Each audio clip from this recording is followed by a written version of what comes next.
Okay, so welcome. Thank you so much for coming to this first of our town halls. My name is Larry Lessig. I was one of the co-founders of this organization, Equal Citizens. I'm trying to get my notes because there's so many people who helped to put this together, and I make sure that I do not miss any of them. This is an event that's been sponsored by Equal Citizens, the Leadership Now Project, New Hampshire's own Open Democracy, New Hampshire's Labor News, New Hampshire's Voters Restoring Democracy, New Hampshire's Independent Voters, New Hampshire's Ranked Choice Voting, the Unitarian Universalist Action of New Hampshire, Stamp Stampede. Did they bring ice cream this time? That's the important question. American Promise, Take Back Our Republic, Fix It America, and the Committee for Ranked Choice Voting. Those people need to be thanked first. Please thank them for me.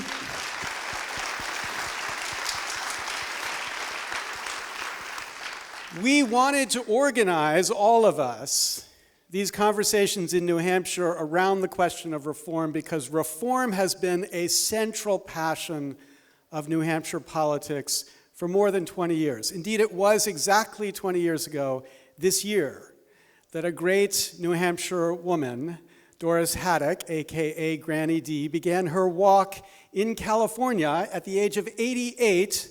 She walked all the way across the country, arriving in February 15 months later. At the age of 90, because her birthday is in January, she had walked all across this country, literally risking her life many times to make it, having a sign on her chest that said, "Campaign Finance Reform." And it was in this state that John McCain in 2000 made corruption a central part of his campaign, and this state rallied to John McCain in 2000 because people here get it. And they have gotten it for 20 years, and they understand that if we don't find a way to fix this democracy, all of the issues people are talking about, all the dreams, these ideals, these hopes, are just hopes. We have to find a way to get a democracy that's responsive to us. So when we had this idea to have these democracy fora, we wanted to talk to candidates, and I reached out to a bunch of candidates, and every one of the campaigns said, "Oh yeah, we're really interested. This is a really great idea. Let's talk to the schedulers." And of course, the schedulers never seem to have time to schedule an event. But I reached out to Andrew, who happened to be, we were Twitter followers, mutual Twitter followers, and I DM'd Andrew. We had a Twitter bromance going. Yeah. And I said, "Andrew, you got to come to these." And just like that, he's like, "I'm there." And I talked to his scheduling people, and just like that, they picked the date. And so we are here with Andrew to launch this because he is, as you will hear, committed, as all candidates ought to be, to talking about this issue and finding a way to get our government to this place. So here's how we're going to play this right now. Andrew is going to have a chance to lay out why he's a candidate for president. And then we have a series of questions we're going to walk through. I've got some. There's going to be and then there's going to have a bunch coming from the audience. And I hope by the end we have a clear sense of where everybody is on this question of reform. We don't have to stand for 90 minutes. We have these really fancy chairs right here that we can sit in. But let me start by welcoming Andrew Yang and express our gratitude that you're here with us. Thank you. Thank you so much, Larry. I'll stand for this at least. You can take a seat, Larry. Thank you so much. It's great to be back here in New Hampshire. And first, let's give Larry an enormous round of applause for leading on this issue, because I've been a huge admirer of his for a long time. So I gave to the May Day PAC when it first came out. I was like, ooh, like a PAC to end PACs. Like, I'll definitely send money to that. I was a huge admirer of his run for the presidency in 2016 around this issue, around campaign finance reform. You know, I loved it because it was smart, it was laser focused, it was clear, and then the fact that the DNC didn't include him in the primary debates, we were just joking in the front row here. And he said, "I really love the fact that the DNC actually has objective criteria this time." And then I was like, "Do you regret not running again? Because you totally would have made the debates this time." And he did not answer, so I guess he does not regret it. Which I understand. So hugely passionate about the issues that Larry has identified. And you'll see, I believe today that I am with you all on the need to recapture our democracy for the people. and that the state of New Hampshire is the greatest hope for our country in terms of making that happen. If it does not happen here, it's not going to happen anywhere else, because New Hampshire understands this set of issues much more directly and personally, and you all have a much more sophisticated political culture where you actually feel like the future of the country is in your hands in a way that other states do not feel. So it's a pleasure to be here. When he reached out to me on Twitter, I was like, heck yes. And then, I told my team, and I actually have a team where if I say to do something, it generally happens, like in a reasonable time frame. And so I've been looking forward to this date for a long time. Those of you who don't know who I am, actually raise your hand if you know a whole lot about Andrew Yang, and do nothing if you know nothing. All right, it's a real mixed bag. So I went to high school here in New Hampshire. I graduated from Phillips Exeter Academy. They just invited me back to speak, about a month and a half ago, which was really interesting because I had not been back since I'd graduated. So I graduated from Exeter. I became an entrepreneur. I sold an education company to a public company in 2009. And then I had this deep sense of foreboding because we'd just gone through this financial crisis. And I was like, oh my gosh, like our economy is evolving in ways that it's really marginalizing more and more Americans. So I quit my job and I started a nonprofit organization called Venture for America that helped train hundreds of young entrepreneurs to create thousands of jobs around the country in cities like Detroit, Cleveland, Birmingham, St. Louis, New Orleans. And during those 7 years, I realized that our economy is evolving in even more fundamental ways than I had realized from 2009, where the reason why Donald Trump won in 2016 was that we automated away 4 million manufacturing jobs in Michigan, Ohio, Pennsylvania, Wisconsin, Missouri, Iowa, all the states he needed to win and did win. And then my friends in Silicon Valley know that what we did to the manufacturing jobs, we will now do to the retail jobs, the call center jobs, the fast food jobs, the truck driving jobs, and on through the economy. We're in the third inning of the greatest economic and technological transformation in the history of the country. It's called the Fourth Industrial Revolution. And we're reacting to it in one of the worst ways possible. We're reacting to it by pretending it's not happening. And so this is linked to the campaign finance issues because our democracy, in theory, would provide a feedback mechanism where if, let's say, we had an economy that was becoming increasingly inhuman and punitive, and 78% of Americans were living paycheck to paycheck, and 57% can't afford an unexpected $500 bill, and your life expectancy were to decline for 3 years because of a surge in drug overdoses, opiates in particular, and suicides, then in theory, your democracy would actually advance figures that might do something about the increasing inhumanity of the economy. And if your feedback mechanism is broken, which it is now, because now we've been overrun by corporate interests and the voice of the people has gotten muffled and silenced, then you wind up with something like a Donald Trump in 2016. And to me, the most disgraceful part is that as a country, we are still not even trying to figure out solutions to the problems that got him elected. Instead, we're blaming various symptoms and not trying to cure the disease. And unfortunately, the disease is getting worse. It is metastasizing. So these are the things that have come together to lead me to run for president. And as you've probably noticed, I'm not a politician. I'm a serial entrepreneur. I'm a problem solver. But this set of problems is among the most serious we've faced in decades. And we need to wake up to the fact that it is not immigrants that are causing economic problems around the country. It is the fact that technology is pushing our economy to a point where more and more Americans are going to have trouble getting by. So that is why I'm running for president. That is why I'm here with you today. And I am so pumped to answer the questions about campaign finance reform because it is vital that we take it back for the people of this great country. Thank you. Great.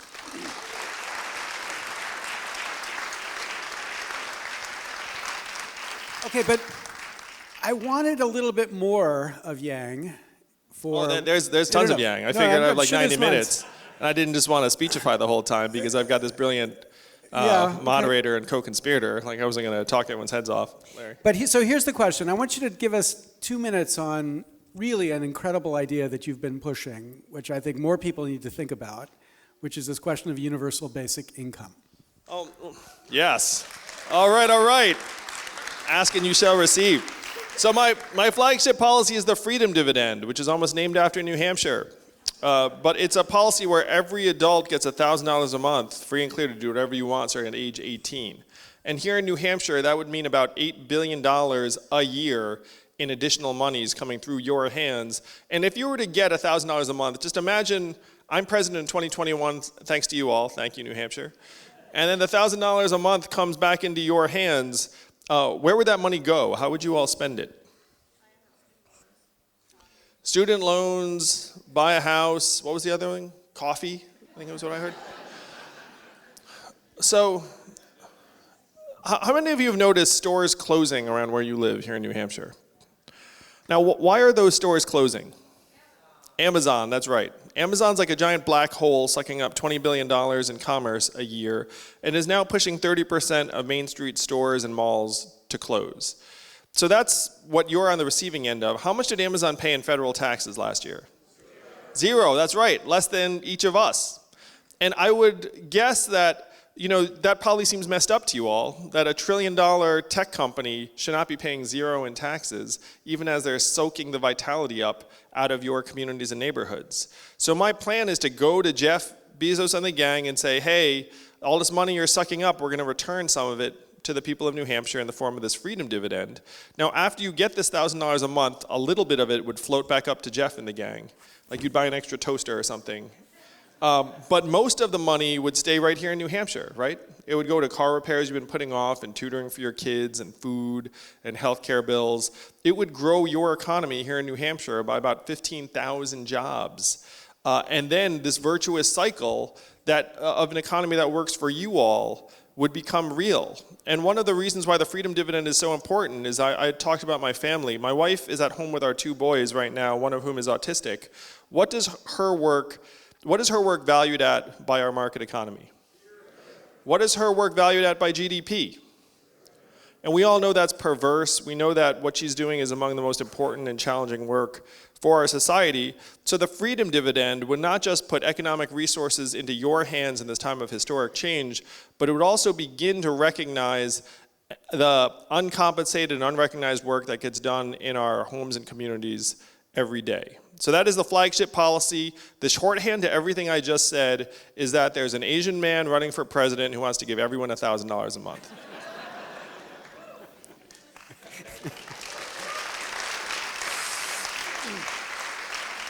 Okay, so we have a democracy, quote unquote, where members of Congress spend anywhere between 30 and 70% of their time raising money to get back to Congress or to get their party back into power.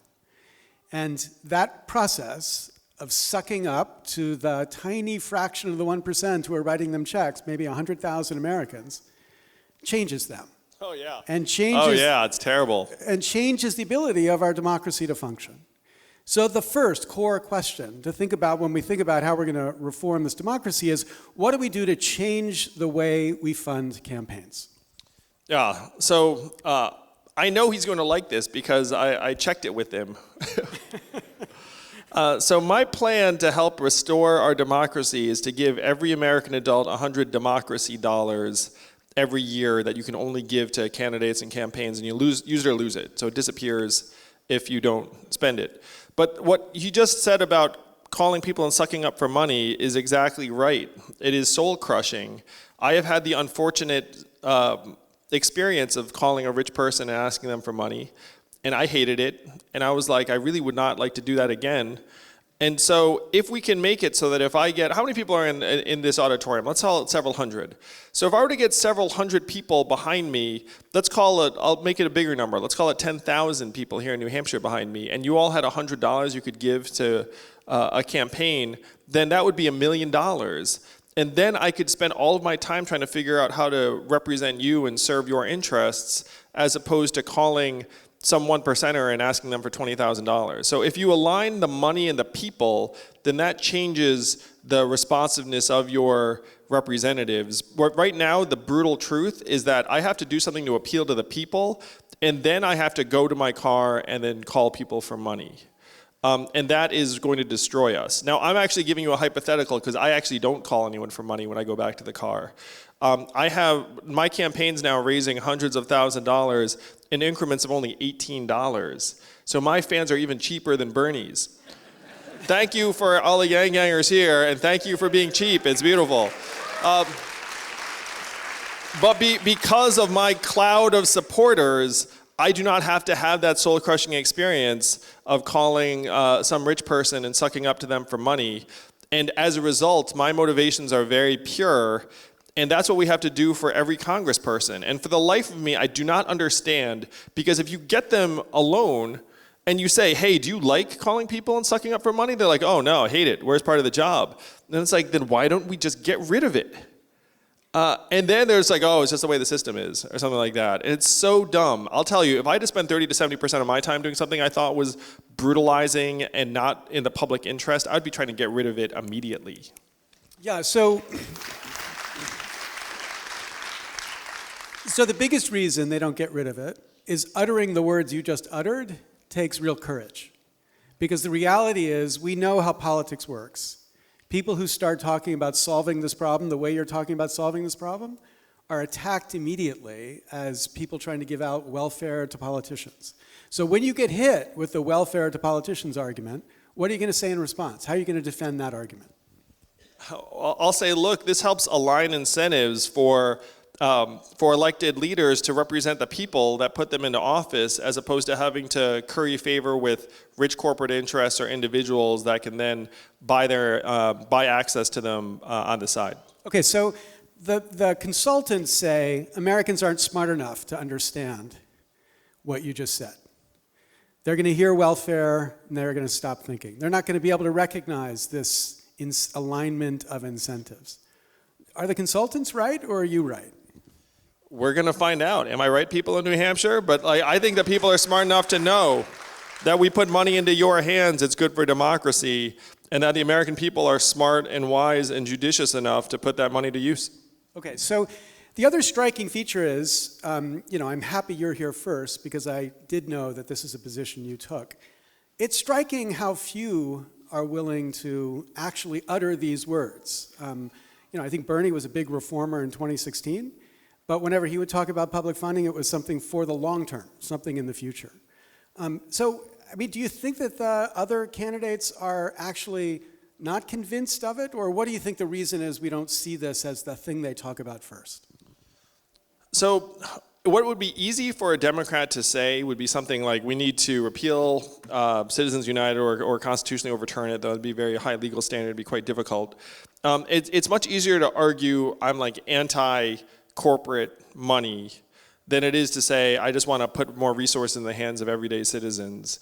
There's still like this very, very deep mistrust of people that's baked into a lot of our political discussion. And so I think that's one of the points of resistance for other politicians to say that the best solution is just to put more economic resources into the hands of voters. Yeah, so this repeal of Citizens United, you're right. This is the central response that both Democrats and Republicans, remember, even the president talked about super PACs as being an abomination for democracy. But the standard response is, let's find a way to overturn Citizens United so we can suppress the speech of all those. But that's a very different response to the kind of response you're talking about here, which is not about necessarily silencing, but it's about empowering other people to be relevant in the speech market. Yeah, and the truth is, even if we were to somehow successfully overturn Citizens United, you know that the economic resources would still be in the same hands. It'd still be the same individuals, the same companies, and they'd find a way. It's like that. There's never been a time when they didn't at least find a way to somehow get access and influence. So if we were to put $100 into the hands of Americans, I did the math. I like math.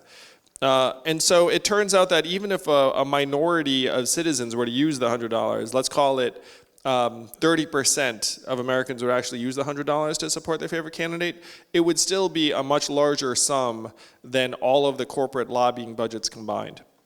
Yeah, so that would change things dramatically. Okay, that's issue number one, and absolutely agreed, this is fundamental. Let's talk about issue two that's really important right now in New Hampshire. you heard in the list of sponsors a lot of people whose name included ranked choice voting. And we have an active movement going on right now in New Hampshire to establish ranked choice voting for the presidential campaigns. And so just make sure everybody understands what this would mean. It would mean you go into the ballot box at the primary and you would say, I'm for so-and-so first, maybe people here might say Yang first, and I'm for so-and-so second, and I'm for so-and-so third. And then if your first choice doesn't happen to get more than 15% of the vote, which is the cutoff to get delegates in New Hampshire, then your second choice would be counted. And if your second choice doesn't get that vote, then your third choice would be counted.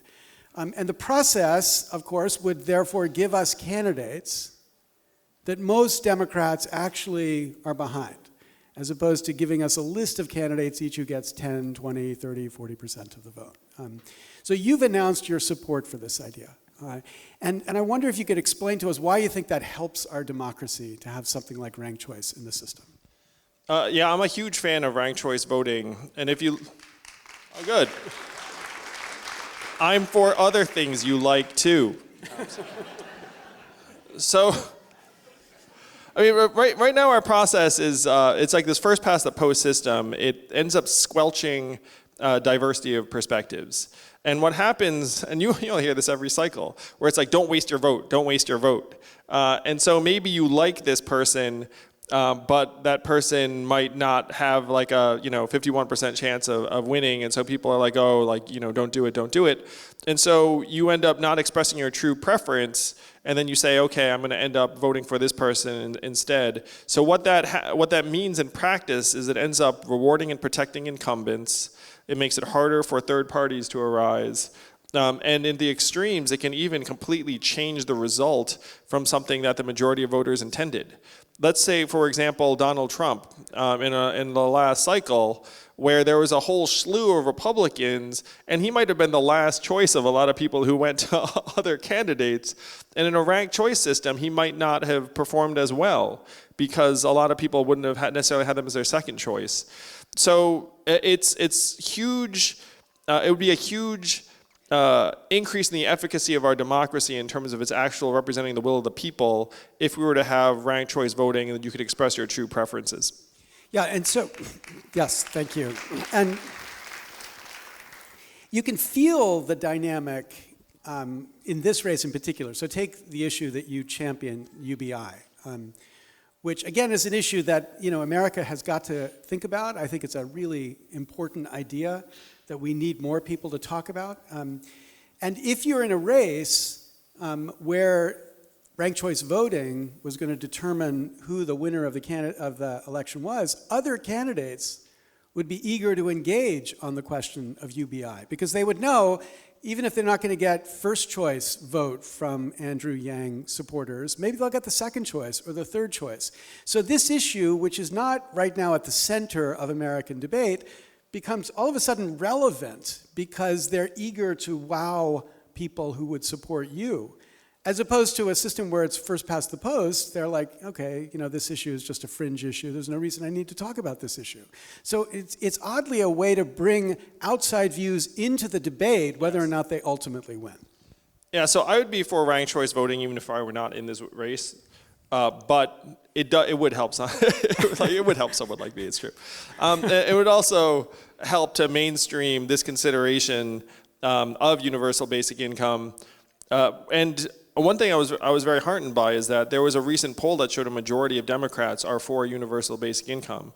So if a majority of Democrats are for this policy, I should not be the only person championing it. There should be other Democrats getting on board, and ranked choice voting would make that more likely. Yeah. So how many people here are actually in favor of ranked choice voting? Can you raise your hand? Okay. That's a lot of people. How many people here... What's your second choice? How many people here have reached out to the incredible New Hampshire legislature to tell them you're in favor of ranked choice voting? Please, at least 5 people's hands go. Okay, great. So this is the reality. The Democrats in the legislature are taking the lead right now, in the Senate in particular, to try to make sure this happens. It's not going to be easy to make sure it happens by the next election. So this is a real opportunity for you to do something that could have a significant effect, not just for Andrew's campaign, but I think more importantly for the capacity for this democracy to actually reflect the views of the majority. So this is your homework assignment. I'm a professor. I give homework assignments. This is yours. Please, whatever you do after this, tell your representatives here what you think about this idea that Andrew has been talking about. Okay, so we don't have any disagreements so far. We're going to find some disagreements, Andrew. This is important. No, we agree on most important things, I think. Let's talk about an issue that's, in a small state, not as significant, but across the country becomes really significant: gerrymandering. So right now, Congress is filled with representatives who come from districts that have been gerrymandered. They've been gerrymandered to be safe seat districts, which means if you're a Republican in a Republican safe seat, there's no chance the Democrat's going to beat you. If you're a Democrat in a Democrat safe seat, there's no chance the Republican's going to beat you.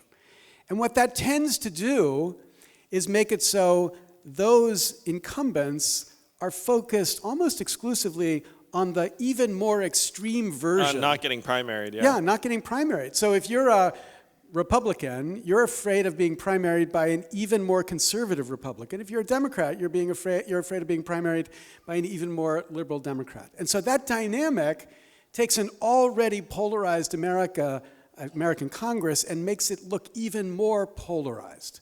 So it's a really critical problem to figure out, what do we do to reform the system to make it so that kind of gerrymandering doesn't happen? A lot of ideas out there about this, but I wonder if you've thought about this in the list of 400 issues you've actually given us a policy position about.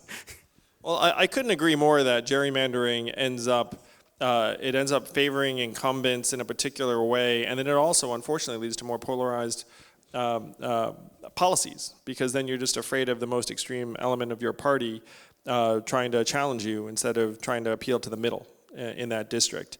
And I know that happily that there are some groups working on this problem. I don't have anything innovative to add except to say that to the extent that we can try and pull back some of the redrawn lines to something that is more along with historical norms that would lead to a more demographically or ideologically diverse place, like we should go in that direction as fast as possible. And so there have been two kinds of solutions that have been pushed. The most common has been at the state level. So for example, Michigan recently passed a ballot initiative because a millennial put a Facebook post up immediately after the last election. Katie Fahey put this Facebook post up and said, anybody want to work on gerrymandering in Michigan?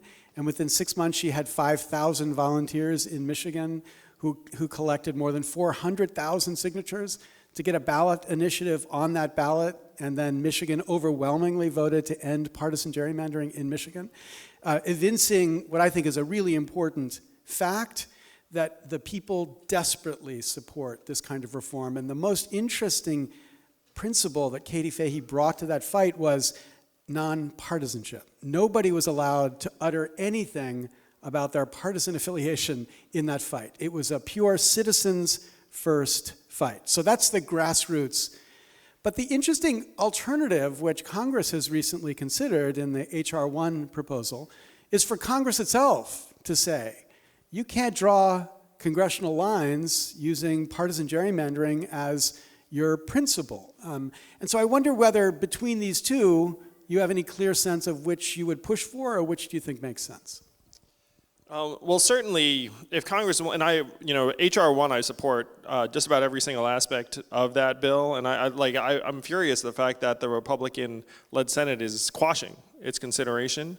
And so if we can make that happen legislatively, then that could have, because you can't expect there to be a Katie Fahey in every state or every district, it's like, and that's actually something I find maddening when someone's like, let some activists somehow organize thousands of people. It's like, when that happens, it's fantastic, but we need to build a better functioning government than that doesn't require there to be an army of activists in every district or every state.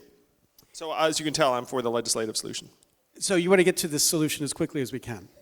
Yeah, I mean, we're, as you all can sense, we're like decades behind or years behind in many of these areas. So it's one of those things where it's like, like the best time to have done it would have been 20 years ago.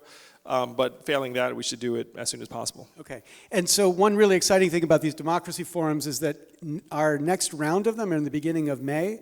And Katie Fahey is going to be a co-host with these because she is deeply committed to this reform movement as well. And so I think she also would love to see it as quickly as possible from the federal level, but when the federal government's not doing it, you got to do it yourself.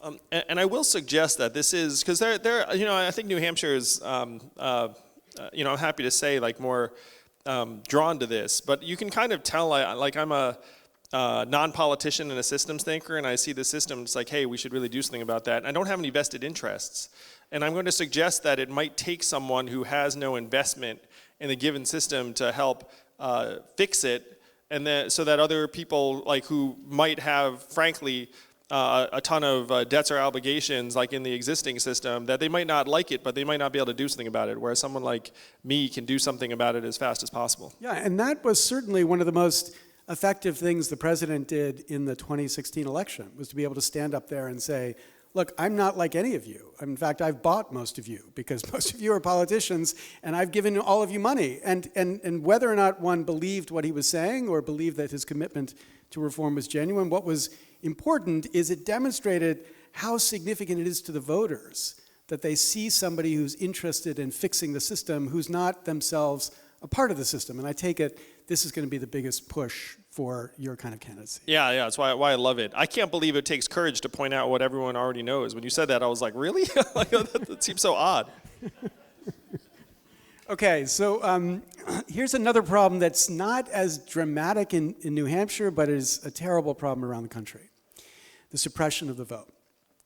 So, America is unique among mature democracies in handing over the process of registering and enabling people to vote to essentially partisan machines. Now, that doesn't mean everywhere they behave in a partisan manner. Indeed, I think many places, Iowa and New Hampshire in particular, the operations are very respectful of the principles of neutrality. But in some places, they don't tend to function like that. And so you see the vote suppressed in really outrageous ways. So in Georgia, which was the most extreme example, I think, in 2018, you saw the Secretary of State, who, oh, by the way, was running for governor himself, who changed the system for voting booths all across the state to make it harder for Democrats who also happen to be black to vote than for Republicans.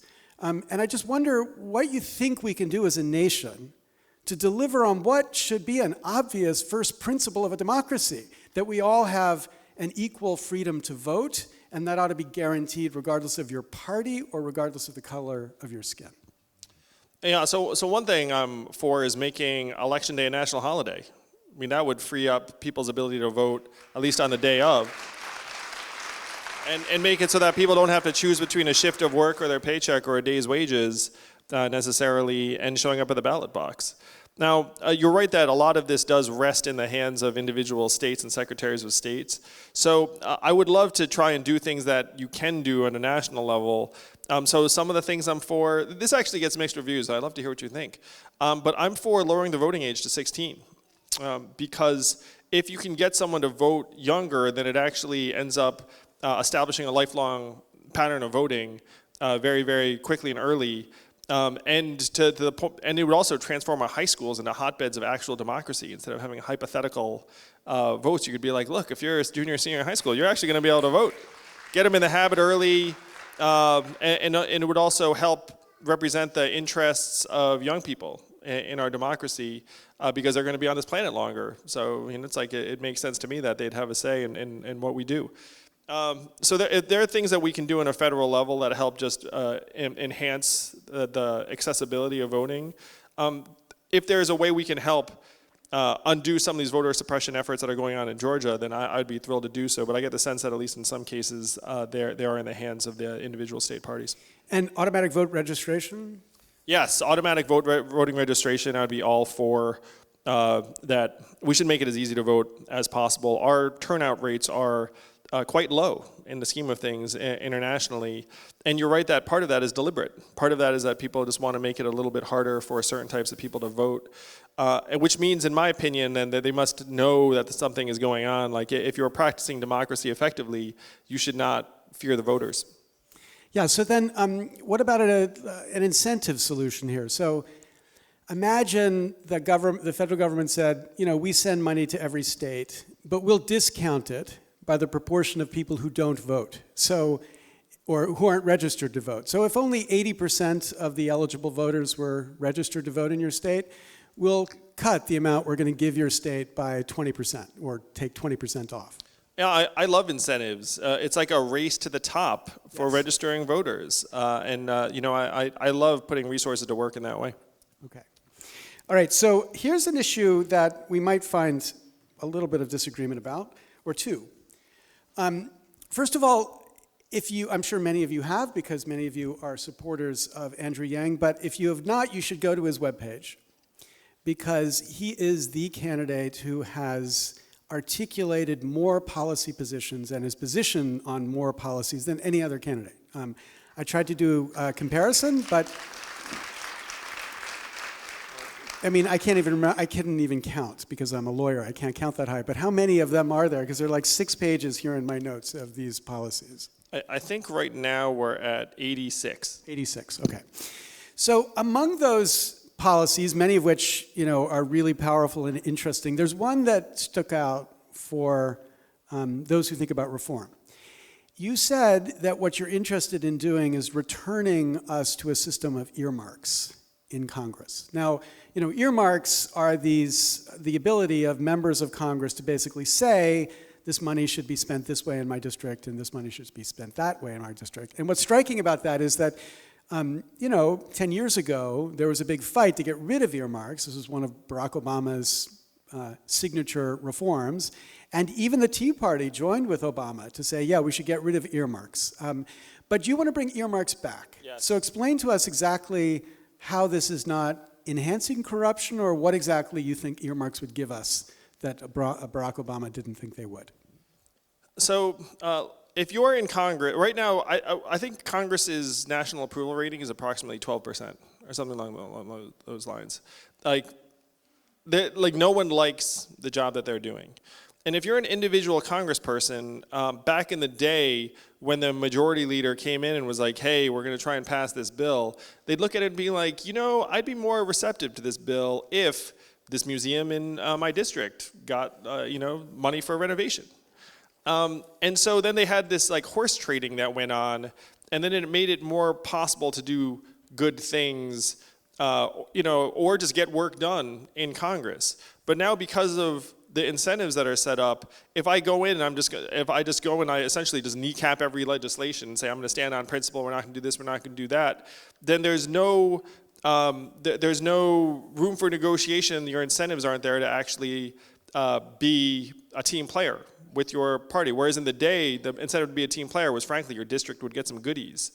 Now, you can look at those goodies and say those goodies are a waste of taxpayer money. Or you can look at the goodies and say, apparently the goodies were necessary to have a higher functioning legislature. And every once in a while, the goodies that people brought back to their district might actually have been a good thing. And so I've taken the latter stance, where if you look at our seized up democracy or legislature, you have to look at it and say, why can you not get anything done? Why do only 12% of Americans approve of you? And part of that is that they can't negotiate with each other anymore, because if the person who's sponsoring the legislation wants to get you on board, they can't offer you any goodies anymore. So it turns out I'm a fan of goodies. And it's one of those things where it's like a cost of this much to enable like this much of potential benefit. Okay, so the standard skepticism about that among reformers goes something like this. Yeah, that's a happy story about goodies, because it's about leadership handing out goodies in order to get laws passed in Congress.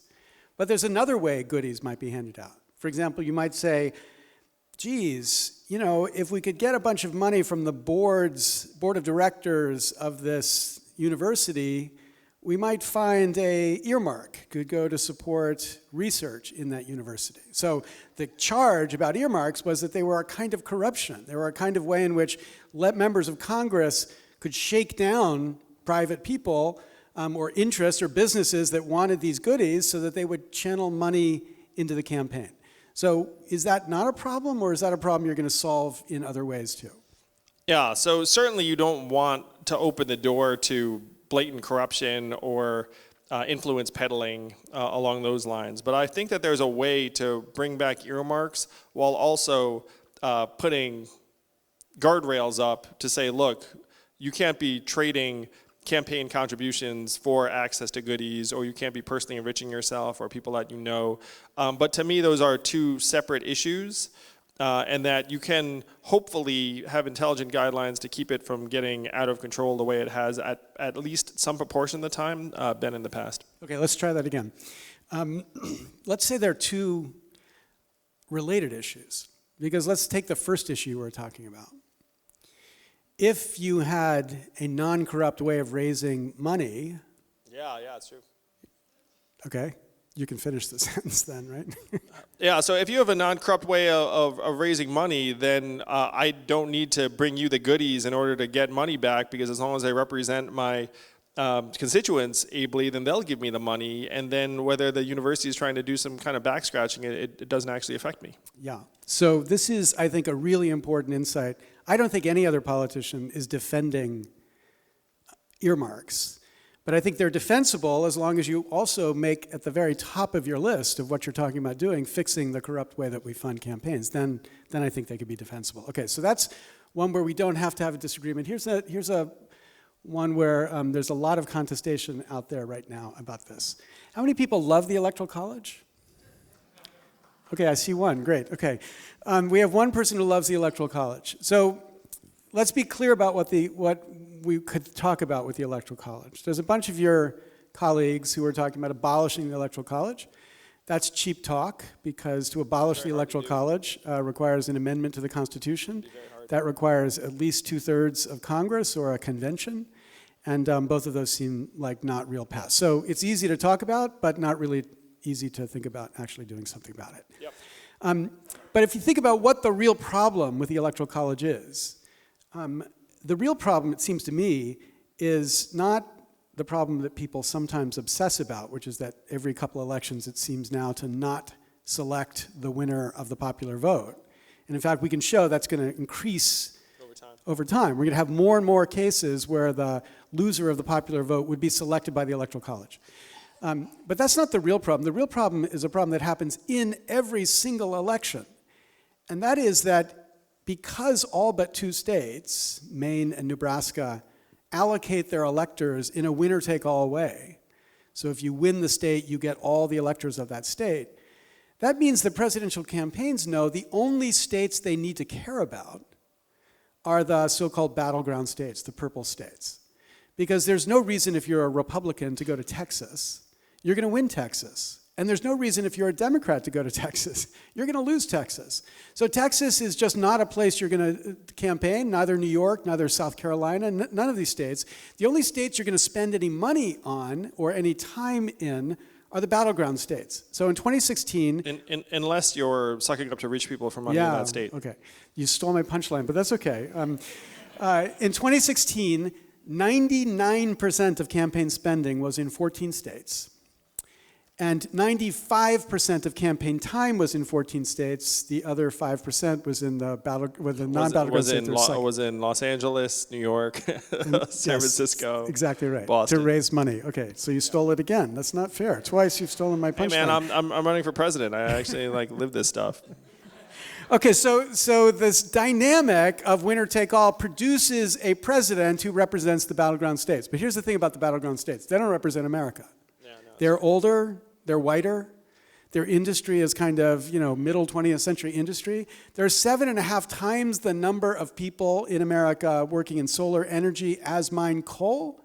But you never hear about solar energy in a presidential campaign because they happen to live in Texas and California. You hear about coal miners because they live in the battleground states. So this problem of winner take all is the thing that makes the president not focused on all of America. Yes. And so when you think about how to solve that problem, if we don't think we can just click and have a new constitution, what do you think we ought to be doing?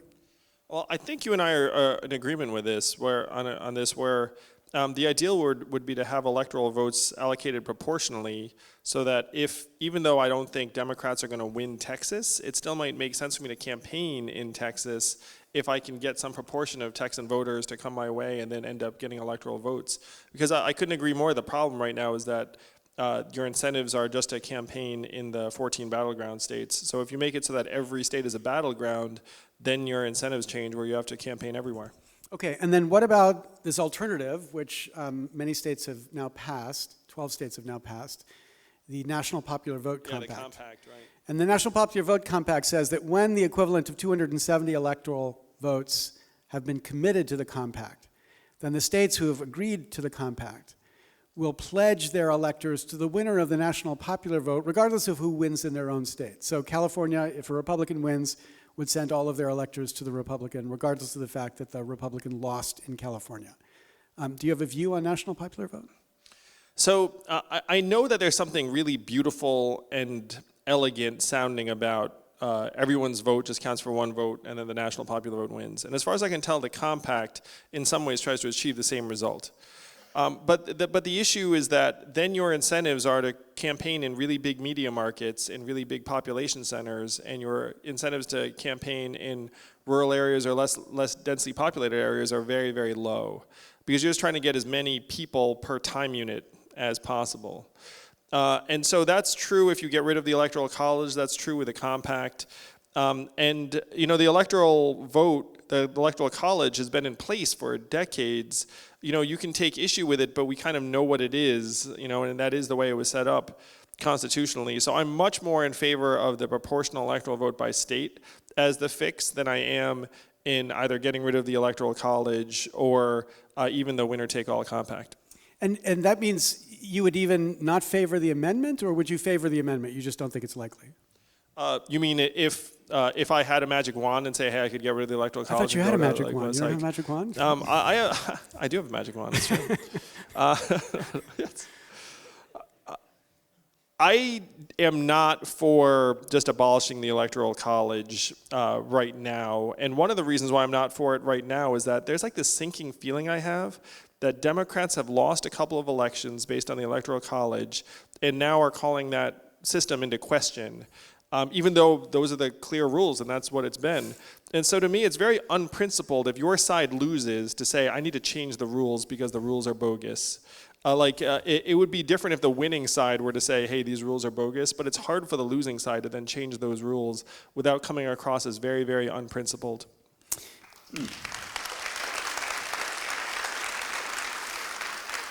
Yeah, we lost a great opportunity, you know, after 2000, where obviously George Bush lost the popular vote but won the Electoral College. In 2004, if 50,000 votes had shifted in Ohio to John Kerry would have won the Electoral College but lost the national popular vote. And if you'd have a Democrat win after a Republican had won, I think then people would see this as a nonpartisan issue that we ought to address. But I do agree with you, it has this partisan valence, and maybe the last thing in the world we need right now is people to think that we're screwing around with the rules for partisan purposes. Okay, so here's my last question, my last push, the one I care the most about, so think of it as my punchline. Don't steal it. And then we're gonna have questions, and to have questions, I have one that's written already by a really well-prepared young lady, so I'm gonna ask that question first. She's 9, I think. But then we're gonna have other questions, and we have more written here. So are we handing out these cards? Okay, so the cards have handed out, so I have all the questions here. So we don't have to have the lights up. That's all we're going to need. But here's my punchline question. So I was so happy to hear you say you're a supporter of H.R. 1. And just so everybody knows, H.R. 1 was a package that John Sarbanes in the House succeeded in convincing Nancy Pelosi to make as the first issue that Congress would take up. And that package of reform was the most ambitious democracy reform America has seen since the Voting Rights Act of 1965. It addressed the funding of congressional campaigns, not as ambitiously or aggressively as Andrew has described, but it was still an incredibly important system of public funding for those elections. It addressed gerrymandering. It addressed voting suppression by having automatic vote registration and a commitment to dealing with the Voting Rights Act to get back the protections of the Voting Rights Act that the Supreme Court has taken away. And it had a very strong package of ethics reform. And many people said it's a bad thing for Nancy Pelosi to do this because people will see it as just partisan, which of course is what happened when Mitch McConnell declared it to be just a Democratic power grab, which is a little puzzling when you say, how is it a power grab if you're just enabling people to be able to vote? But okay. But the point is, it became partisan, but what is inspirational about it is that all of a sudden it became conceivable that you could pass a law that would solve 85% of the problems we face as democracy. So my question is, that's H.R. 1. Would you commit to POTUS 1?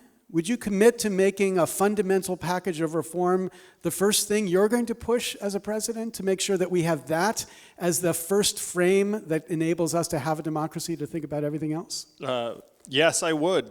And okay, we get to clap for that right now, really loudly. Yes. I'm going to carry the torch that you lit, Larry, across the finish line, because these process things, the struggles that they seem sort of arcane and technical, but they're actually fundamental. And that if you don't get them right, then you are sunk over time. So I love H.R. 1, the fact that I was really impressed with the drafters. I was like, wow, they really actually nailed a lot of stuff in this. And it infuriates me that the Republicans are not bringing it to a vote in the Senate. But as president, I would, if H.R. 1 has not been made law at that time, I would do everything in my power to make it law. And calling it POTUS 1, I'd feel a little bad because really, the drafters deserve credit for the solutions. So maybe I'd make it HR 1A and then sign that into law. You're a little bit too humble to become president, Andrew. You gotta grab the. Okay, so it turns out Olivia Zink has an extraordinary daughter, Ellie, who has been fighting for reform next to Olivia, who's the leader of the open democracy movement here in New Hampshire. I didn't realize this, Ellie, but that was your question. So here was Ellie's question. If you became president, what would be the first thing you would do in office? Will you fix democracy? Yes. Yeah. So I've been saying around the country the first thing I'm going to do is get people $1,000 a month because I'm going to work on that. But I will actually amend it all to say the first thing I'm going to do is put democracy back in the hands of the American people. Then the second thing I'm going to do is get you that money. Wow. I think we can just go home now. We're finished. Okay. So we have a couple of people who are keen on the ranked choice voting question. I have at least 3 questions here. So just to be clear, you support the ranked choice voting in the presidential primary in New Hampshire? Yes. Okay, so here's a question that I think is related to what we've just seen. We all know how difficult it can be to get Congress to act on anything even remotely controversial. How do you plan to get your policies through, especially after you have to spend much of your political capital on getting the freedom dividend passed? Well, the great thing about this vision for my presidency, so thanks to you all, I become president in 2021, and then everyone's like, wow, the Asian guy who wants to give everyone money is now president, so I guess we know how that happened, so he's going to come back and be like, hey, it's dividend time. And then the Democrats and progressives will be very excited about it, but then the independents and conservatives and libertarians will also be excited about it because many of them will see this as a path to economic progress and autonomy for their constituents. And one of the really wild learnings of this campaign is that I assumed that liberals and progressives would embrace me immediately and then I'd have a harder time with libertarians, independents, and progressives, and conservatives, but it's actually gone in reverse. I've gotten a ton of support from Trump voters and libertarians and people who said, yes, this actually makes a lot of sense. And then it's been liberals and progressives that for some reason have had a harder time accepting, frankly, a non-politician entrepreneur, because I think Democrats and progressives have a much higher estimation of certain sorts of experience than perhaps other types of voters have. So it's been wild, but the way I can get this done is that it's not left or right, it's forward. and that as president, I'm just going to be completely non-ideological and solutions-oriented. And after I win, people will be very, very drawn to that approach. I can get a lot of good things done for the American people.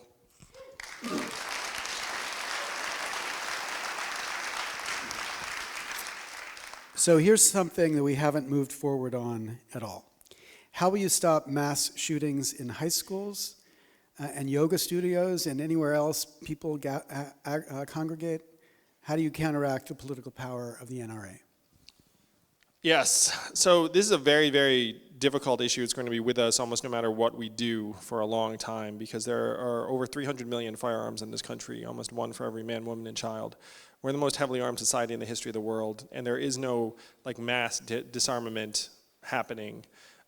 So I am for what I would see as common sense gun regulation, federal background checks. The way I think about them is that, look, we have very serious licensing processes for automobiles because they can kill people, and so we should treat gun ownership in a similar light. But the things we can get done around trying to make mass shootings less commonplace. My brother's a psychology professor, and we need to have a massive mental health initiative in this country. We need to destigmatize mental health issues. We need to invest in a society-wide way. And one thing I'll do that's a small thing, but it may be important, I'll have a psychologist in the White House. Because then we'll just openly acknowledge, like, look, everyone has struggles. Like, there's no stigma attached to it. You know, the powerful people that see the government, like, we need help sometimes. Everyone needs help sometimes. And this is one of the great projects of this age, because we're undergoing a mental health crisis in this country. We're seeing record levels of anxiety, depression, problems, and even suicides. And as a country, like, what good is record high GDP if your people are unwell and even dying? And so we need to go very, very big in that direction. I think that can help on gun safety.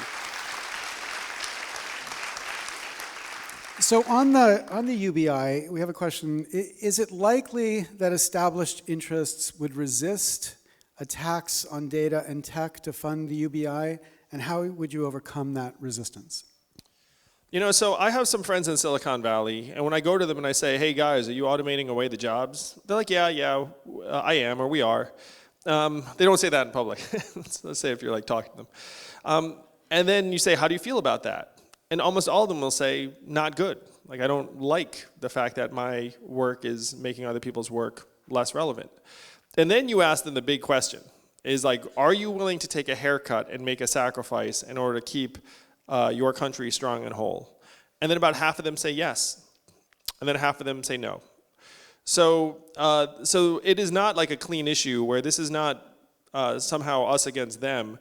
My friends in Silicon Valley are generally just people doing their own jobs, but they are Americans, they're parents, they're patriots, and some of them are on board with a plan that helps keep their greater country strong and whole, as opposed to trying to maximize every last dollar. And one of the things I say is, look, this is a better environment for progress and innovation if other people are excited about it. That it's not like Donald Trump is like a good sign for progress and innovation. You know, that we need to get Americans excited about some sort of shared and collective progress again. So what will the resistance be? What will the arguments be against the UBI? Is it anti-American, the UBI? Well, again, a majority of Democrats now support it, and nearly a majority of independents and conservatives. It's like something like 40-something%. And so people are waking up to the fact that we need to think bigger about how to build a trickle-up economy that works for people again. I think the biggest barrier is really the sense of possibility, because most Americans cannot think big enough to think like that as a citizen, I'm entitled to a $1,000 dividend, or that as a society, we are easily wealthy enough to afford a $1,000 dividend for every adult. Most every American and most every human has a built-in mindset of scarcity, because that's the way we're programmed. And so if you go around saying something like, hey, $1,000 dividend, like for a lot of people, it's just, you know, it literally just seems impossible. So one of the neuroscientists said to me, the enemy of universal basic income is the human mind. And so that, in many ways, is what we have to overcome. But what I'm happy to say is that people are waking up to the possibility of relative abundance every day. So it's usually said, as Maine goes, so goes the nation. But I take it that the best example of UBI in America right now is Alaska, right? Yeah, so Alaska in 1982, they implemented this petroleum dividend where now everyone in Alaska gets between $1,000 and $2,000 a year, no questions asked. And it's wildly popular, has created thousands of jobs, has improved children's health, has decreased income inequality, and it's been with them for almost 40 years. So what I've been going around saying is, look, if they did that with oil money, we can do what they did in Alaska for the rest of the country with technology money. And Alaska is a deep red conservative state. So again, it shows that this is not some kind of province of the left. This is actually something that's been in effect in an American state for almost 40 years now. That's a really important point. Okay, this is a problem I really struggle with. I'd love to hear one of your 88 proposals for this. How does your presidency address the growing hatred towards government? How do you help people trust our government?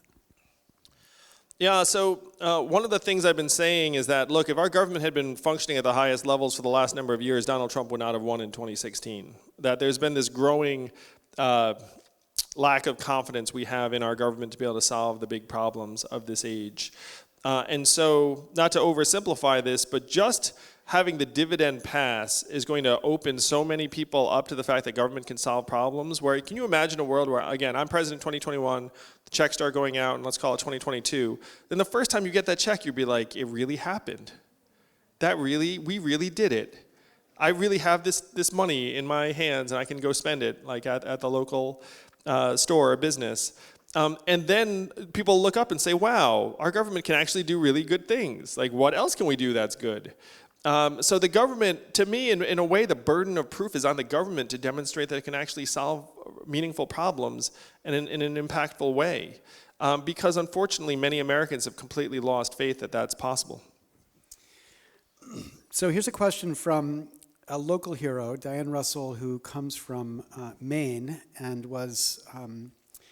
I take it you were a waitress before you became a representative, and you could become a representative because Maine is one of the leaders for public funding of political campaigns.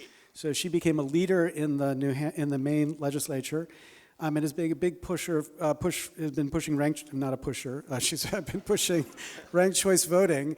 But this is about none of those issues. So here's her question: the Federalist Society and the Judicial Crisis Network have effectively bought our Supreme Court.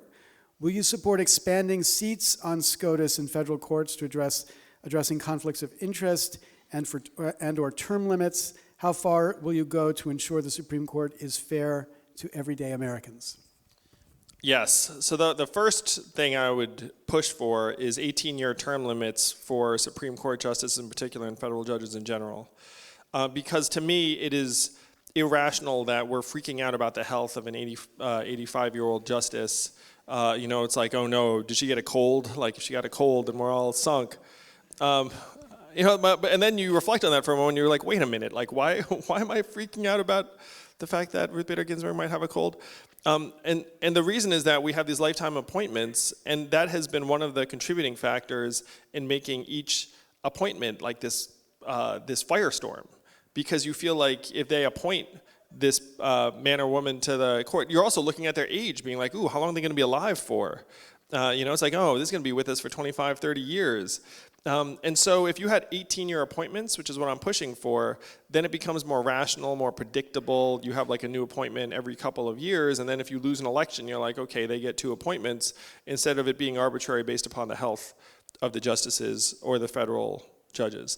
Now, in addition to that change, I would be willing to at least consider expanding the number of justices, which, as Larry knows, is not set in the Constitution. And I thought that it was deeply unprincipled what the Republicans did to Merrick Garland, where there's nothing that says in the last year, like, the president can't appoint someone. And the fact that they were rewarded for what I saw as deeply unprincipled behavior is very, very problematic. And I would be open to any means under the sun to try and balance that on the court. Yeah, so let's talk about specifics. So Germany has a great constitutional court. It actually has about, I can't remember if it's like 17 justices, but they sit in 2 separate panels. And so you could imagine increasing in a substantial way. Obviously, you wouldn't say one party gets to appoint all the new justices. You'd have to make it fair so Americans thought it was fair. But you could get a much more regular turnover, which is, I think, the objective you have. Because in Germany, it's never an issue when a justice steps down because they know it's not going to matter that much. There's enough built into the system, enough of a buffer that the political system can handle it. So would you think of something that big? Yeah, I would. I think expanding the number up from 9 would contribute in that direction. Plus, you know what would be super happy about this? Every law school student, because they'd be like, wow, the number of Supreme Court clerkships just went up. Oh, he's laughing because he knows it's funny. Yeah, but we who have to write the recommendation letters, we would not be happy about that idea. Okay, so here's one of your supporters who writes, I've been following you on social media, and I'm a big fan. However, I've also seen some tweets about issues that seem to be less popular with your fan base, such as lowering the voting age to 16. For issues like these, when you see the responses, do you ever reconsider? Yeah, I mean, I see responses and I weigh them and I think, was there something I had not considered, when I was arriving at that policy? And there have been things that I've been moved on, though that is not one of them because, I've looked at the data and it strongly suggested to me that the benefits far outweigh the cons. But I 100% take any sort of feedback, particularly if that feedback has rationale that I had not considered. So yeah, I'm very, very open to that. I certainly would not consider myself to I'll give one example of something. I was in Iowa. It sounds so politician-y. We're here in New Hampshire. I was like, I was just in Iowa. But but I was with this high school senior who said that he walked around his high school and he has classmates with fentanyl patches on who are addicted to opiates. And he's like, what are we going to do? And I heard this and I talked to him more about his experience. And he said that none of them are going to get help because they're afraid they'd go to jail, if they get found out to be using these illegal opiates.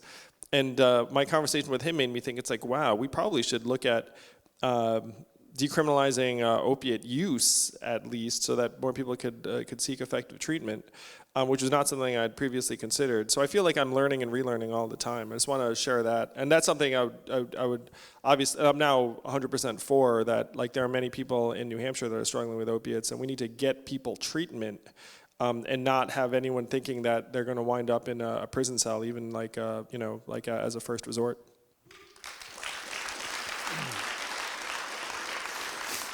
So here's an issue we don't talk enough about. What is your stance on military spending? How do campaign contributions by defense industries affect the amount of tax that taxpayers must spend on the military? Yes. I'm for trying to rechannel. So we spend about $750 billion we know of on military each year. And a lot of that money is not necessarily going to things that are going to make us safer. And so we need to try and rechannel at least some of those resources to things that would produce higher levels of value for our society. So my plan is to try and channel it towards infrastructure, which then helps enhance economic growth and create jobs in a way that many of the people that defend military spending are chiefly concerned about. But we need to start trying to work on the problems of today, and a significant proportion of our military budget is being spent on things that we're guarding against threats from decades ago. Yeah, and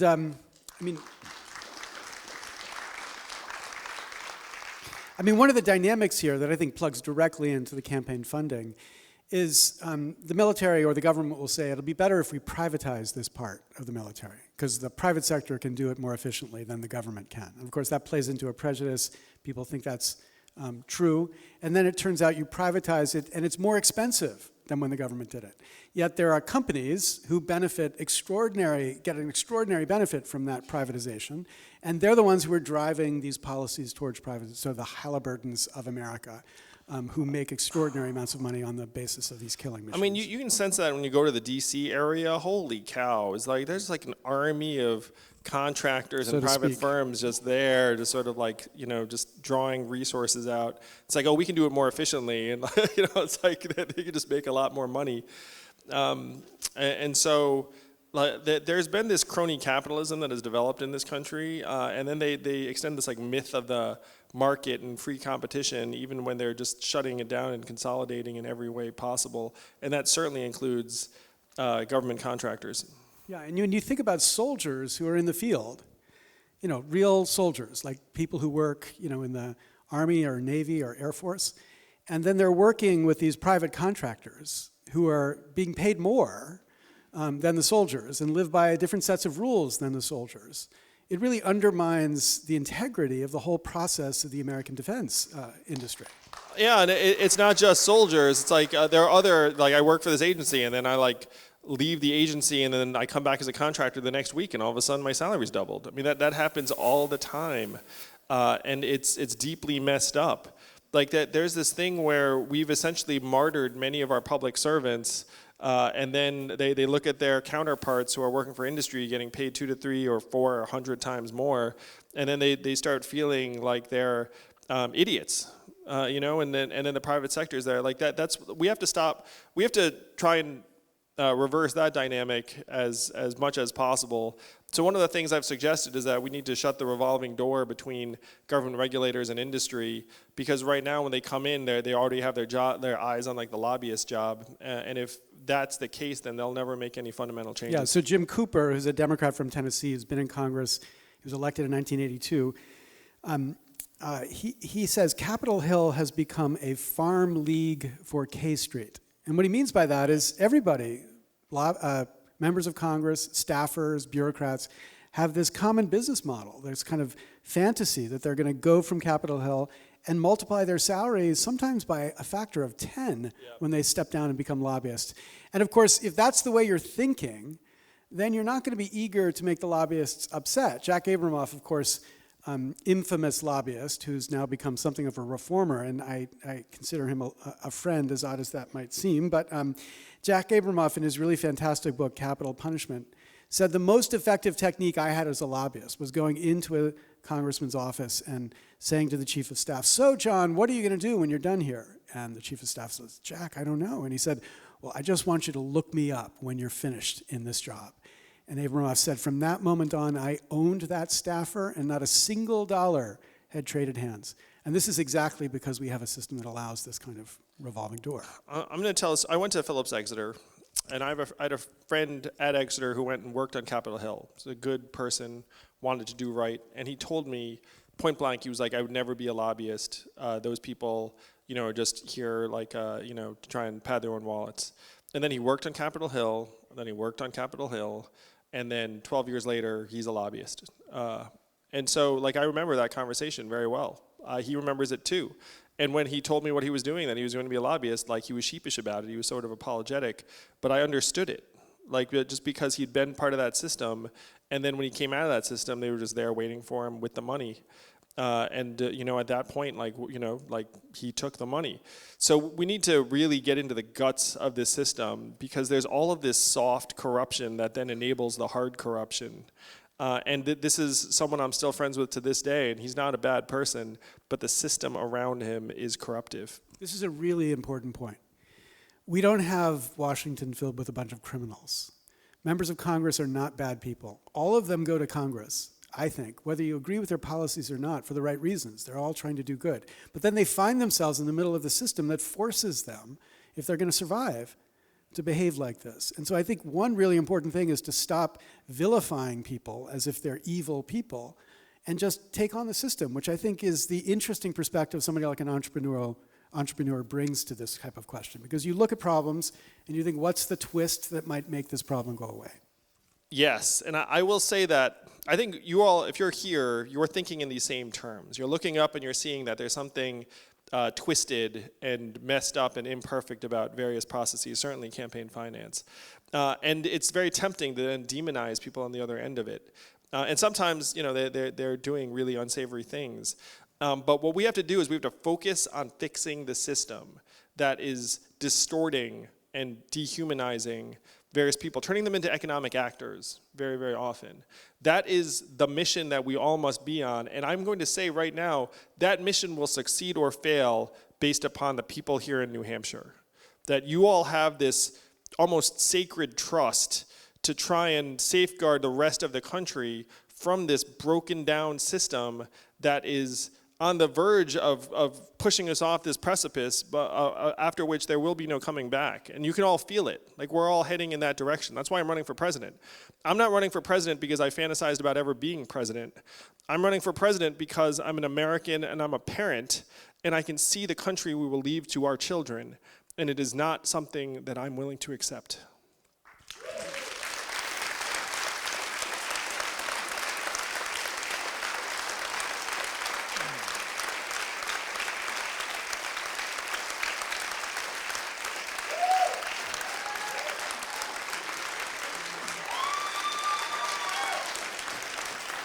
Thank you all.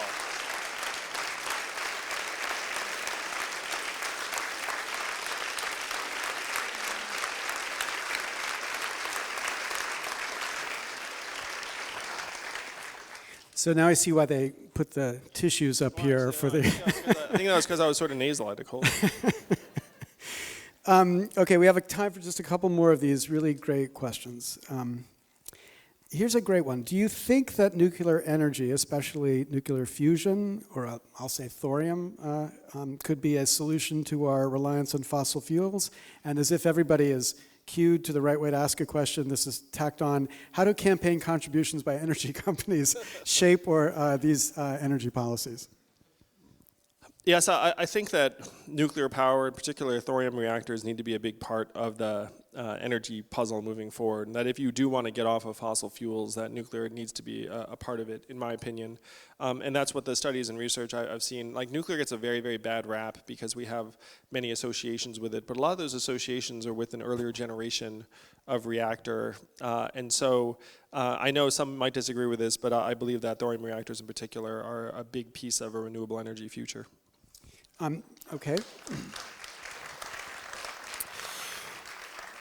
We have a bunch of questions from people from the ACLU who must be here, and I'm a card-carrying member, or I think it's in my wallet, but in principle. And they're asking about the Voting Rights Act, and I think you've addressed it, but let's just make sure. Do you support the effort to restore the Voting Rights Act and to deal with the problems that the Supreme Court has caused with the Voting Rights Act? Yes, I'm 100% aligned with the goals of the ACLU in preserving the rights of the Voting Rights Act and rolling back some of the erosion that has occurred over the last number of years. Okay. In New Hampshire, the legislature has enacted restrictions on voting, including requirements of driver's license and limits on early voting.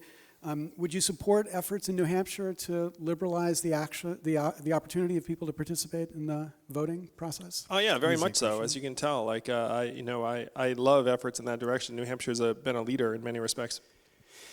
All right, here's one more hard question. I know it's a controversial question, but it's really important that people understand it better. Can you describe the value-added tax that you support in more detail? Seems like the objections to it are that the tax is passed to the consumer, which makes it regressive, so why would you support it? Yeah, so a value-added tax is in effect in every other industrialized economy in the world except for ours. And the reason for that is that it's much, much harder for big companies to game. Like, if you're Amazon, really you have to reflect on it. It's like, how the heck did Amazon pay zero in federal taxes? That's not their fault, it's our fault. We've just designed a system that has enabled them to, and it's not an anomaly either. Their lifetime tax rate over all the years in business has been 3%. So 0% is like their norm. And their accountants are getting bonuses and the rest of it. So every other advanced economy has already figured this out, except for us. Now, the great thing about a value-added tax is that it gets the money from where the money is. It's almost impossible to game. The knock on it, which is accurate, is that people with lower levels of income spend a higher proportion of their money on various consumer goods, and so a value-added tax proportionally hits them harder. Now, happily, you can do what many other countries have done, which is you scale the value-added tax based upon the nature of the goods you're looking at. So you could exempt various consumer staples or have a lower rate on various consumer staples, and you could really stick it to people who buy yachts or really expensive things. And so the only drawback to exempting or scaling back the VAT on certain categories of goods is just you make less money, which is fine. So there's certainly going to be some some scale involved in terms of the value-added tax would not be a blanket on everything. It is also the case that companies will try and pass some of that along to consumers. But you have to bear in mind too that the vast majority of Americans in a world with a freedom dividend would be seeing an increase in their buying power. And this $8 billion I was describing for the state of New Hampshire would far outbalance. Like you'd retain something like 80 to 85% of that in purchasing power. And it would be a net win for about 95% of Americans. Now, our income inequality is so grossly out of whack that the top 5% are holding a staggering amount of wealth. And so the question is, how do you get some of that 5% out? And the other measures that people are discussing, frankly, will not be as effective as a value-added tax. Because when Jeff Bezos gets his money, we'll get it from Amazon. But then you know what Jeff does with his money? He spends $1 billion a year on rocket ships to go to Mars for a company called Blue Origin that he has in his backyard. So then when he buys his rocket ships, we get some of that money too. You see, there's like no way out. So here's a question about open primaries. So in New Hampshire, as you know, you can register as undeclared, and then on the day of the primary, you can pick which party you want to vote in. In the last election, maybe 25 million people were shut out of primaries because there wasn't something similar to that, or at least an open primary process. Do you think it's a good idea for parties to open their primaries, or do you think it makes sense for parties to figure out what their party cares about? Probably not surprising you all, but I vastly prefer open primaries. You know, I think having a diversity of perspectives is important. And also, if you're trying to win a general election, you have to appeal to people that might not already be registered members of your party. I think it was a huge mistake that the DNC is not having a debate on Fox. That made no sense to me. It's like, you do expect us to eventually try and win an election, right? And like, you know that a lot of people get their news from Fox, and that if they could see your amazing candidates a little bit earlier, maybe that would help us win a general election. So consistent with that, I am for open primaries. And thank you, New Hampshire, for having an open primary. Would you encourage your supporters to engage with pressing their senators to get Mitch McConnell to bring H.R. 1 to the committee or to the Senate for a vote before you are elected? Yes, I'm very happy to try and elevate the pressure on Mitch McConnell, the Senate, to bring H.R. 1 to a vote by any means. And hopefully even being here with you all, this sort of event helps raise the visibility on this and keeps them from being able to bury it for the next number of days and weeks. So many people in this room and so many people in New Hampshire have been fighting to try to get us a democracy back. I've been so grateful to be able to work with many of the people here, and I can't tell you, sir, how grateful I am that you would be the first person to join these fora to talk about what I think all of us recognize is the fundamental issue that we need to finally get us a democracy. So I want you to join me in thanking Andrew Yang for leading this charge. Thank you. Thank you. And let's give Larry a round of applause, too. Thank you, Larry Lessig.